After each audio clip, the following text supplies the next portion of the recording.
Et quand la tristesse arrive, je sais tu es là, toujours près de moi. Bon mardi, j'espère que vous allez bien. Comme on le fait tous les mardis, c'est avec beaucoup de joie et je suis content que vous soyez heureux qu'il soit de retour à la Victoire de l'amour et j'espère qu'il sera là longtemps. On aime beaucoup travailler avec lui. Ce que j'aime, c'est que c'est un passionné de l'histoire et, comme je vous le dis souvent, un passionné de Saint-Paul. On le rejoint, vous l'avez reconnu, Gilles Proulx.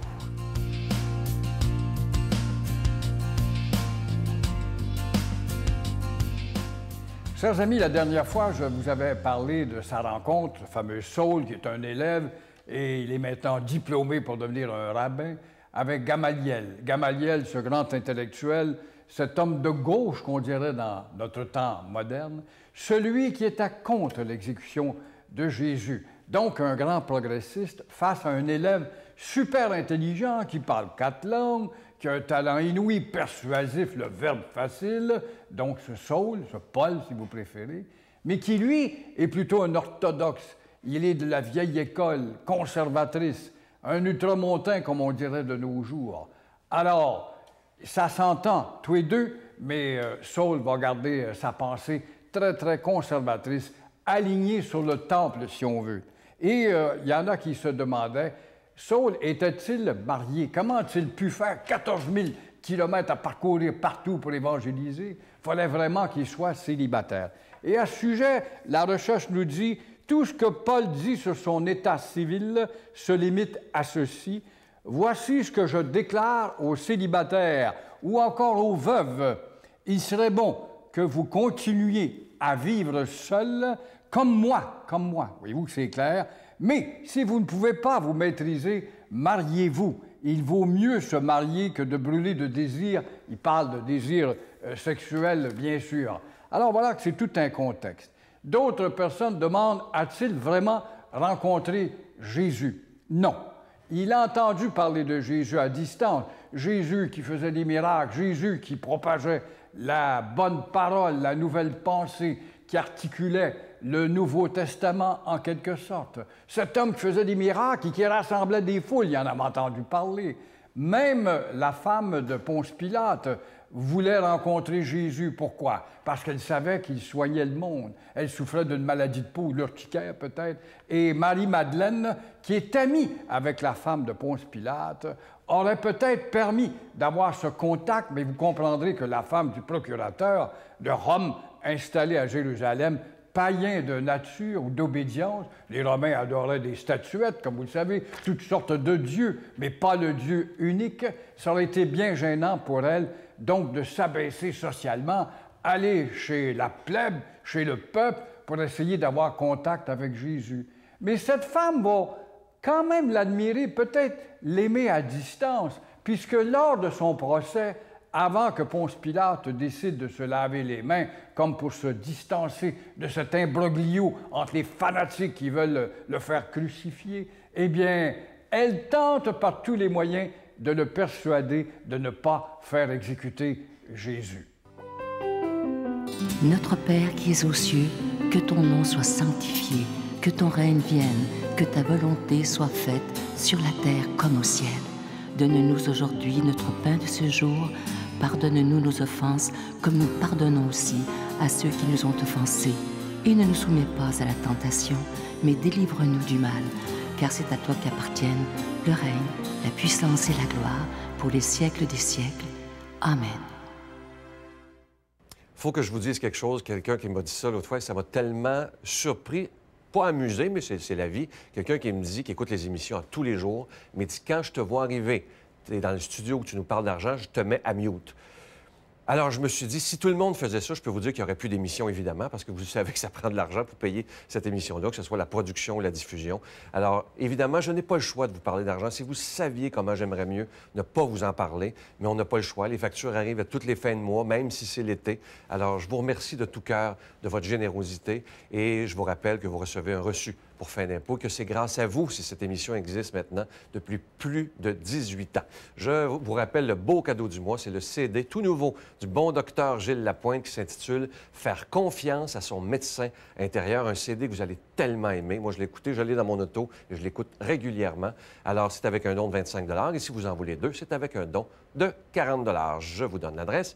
La Victoire de l'amour, casier postal 120, succursale Boucherville à Boucherville, le J4B 5E6, je vous la redonne. La Victoire de l'amour, casier postal 120, succursale Boucherville à Boucherville, le J4B 5E6. Également par carte de crédit dans le 514-523-4433, 523-4433 ou sans frais le 1-888-811-9291, 1-888-811-9291 et aussi sur notre site Internet, le www.lavictoiredelamour.org. Je vous rappelle le titre. Je vous le dis que vous allez l'aimer, vous m'en donnez des nouvelles. Faire confiance à son médecin intérieur.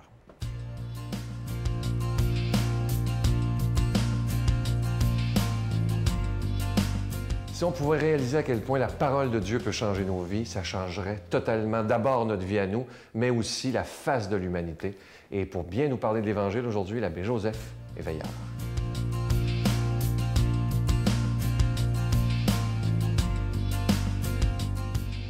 Qu'il y ait beaucoup d'amour, beaucoup de lumière, beaucoup de sainteté, beaucoup de présence et d'harmonie dans ton cœur. C'est pour gagner un pile joie, un pile harmonie, un pile cohésion dans la vie.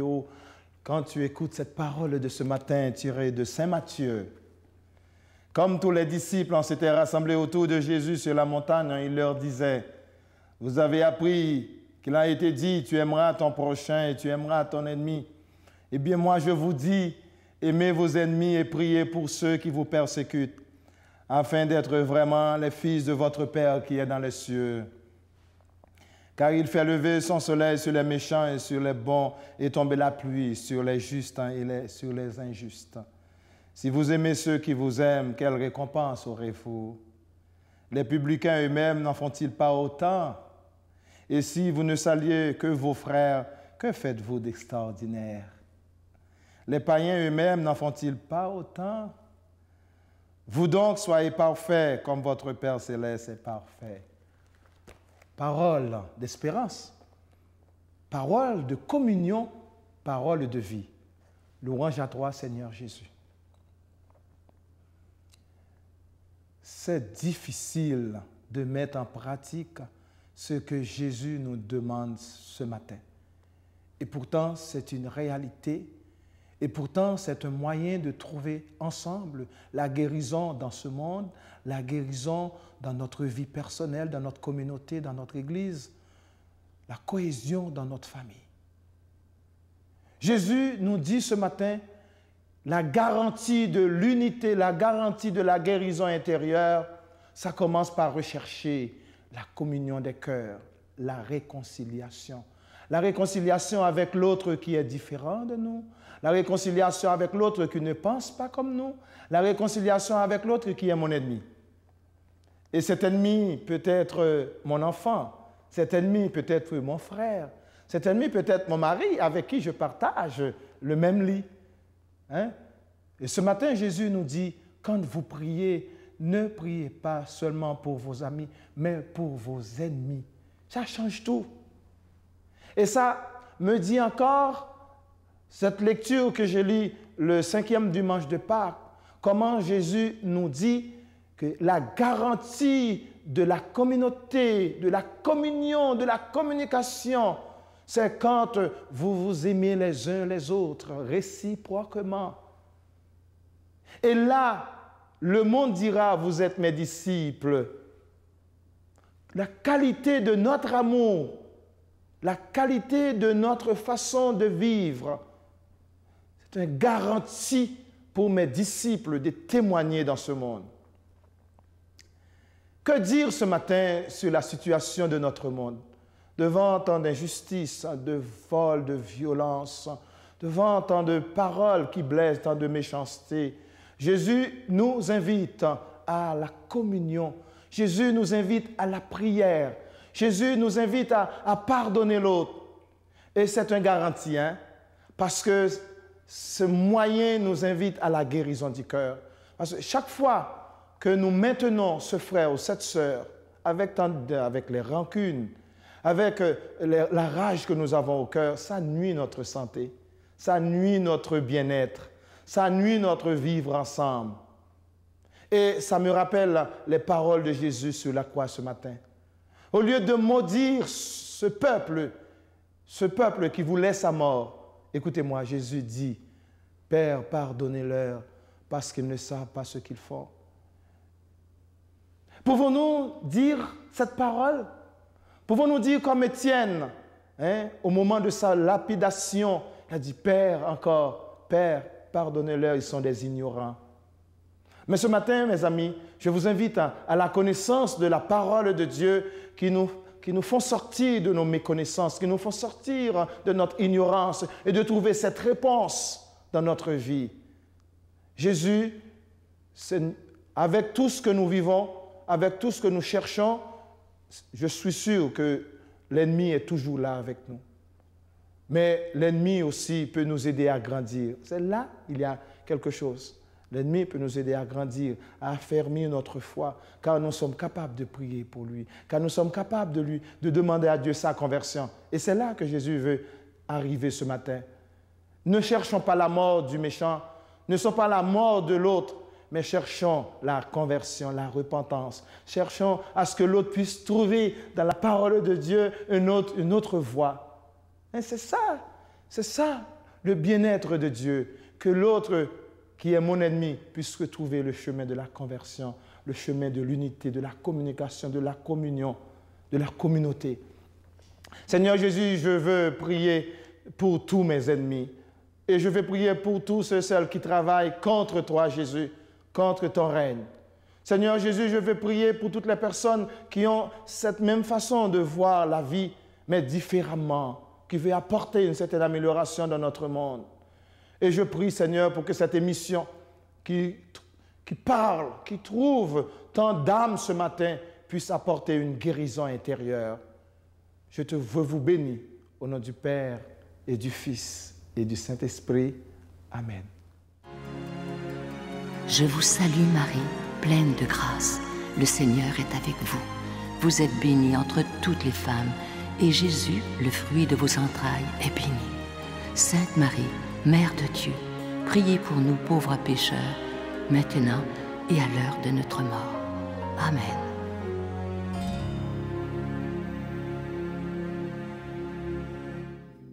La retraite du printemps étant déjà complète, nous vous invitons à la grande supplémentaire de cet automne qui aura lieu les 4, 5 et 6 octobre prochains à l'hôtel Le Dauphin à Drummondville. Sous le thème « Si tu savais le don de Dieu », venez vivre des moments inoubliables en compagnie de l'abbé Robert Jolicoeur, l'abbé Robert Lemire, Dolly Dimitro, Sylvain Charon et Miguel Padilla. Réservez rapidement avec Voyage Intermission 514-288-6077 ou sans frais 1-800-465-3255. Venez vivre une fin de semaine exceptionnelle, remplie d'amour, de joie et de paix. J'aimerais qu'aujourd'hui, qu'on prie d'une façon toute particulière pour tous les gens qui apprennent. On entend tellement de choses aux nouvelles, que ce soit dans les journaux, la télé, la radio, de gens qui perdent leur emploi et qui s'en attendent pas du tout. Alors j'aimerais aujourd'hui qu'on porte ces gens dans la prière, mais aussi qu'on les porte afin qu'ils puissent vite se retrouver un travail, parce que c'est tellement important d'avoir un travail dans la vie. On se sent vivant. Alors, prions aujourd'hui pour tous ces gens qui apprennent cette mauvaise nouvelle. Et malheureusement, c'est souvent dû à des capitalistes, de gens qui veulent tellement que du profit. Alors, prions un jour pour le cœur des hommes d'affaires s'ouvre un peu plus. Bonne journée. Bye-bye. Le monde est beau quand on y met un peu du sien. Le monde est beau quand la vie chante ses refrains, quand sur les accords d'un piano, le noir et le blanc ne font qu'un, quand tous les hommes sont égaux, quand ils se tiennent par la main. Le monde est beau, le monde est beau, le monde est beau. La Victoire de l'amour remercie de tout cœur les Résidences Soleil de leur accueil si chaleureux.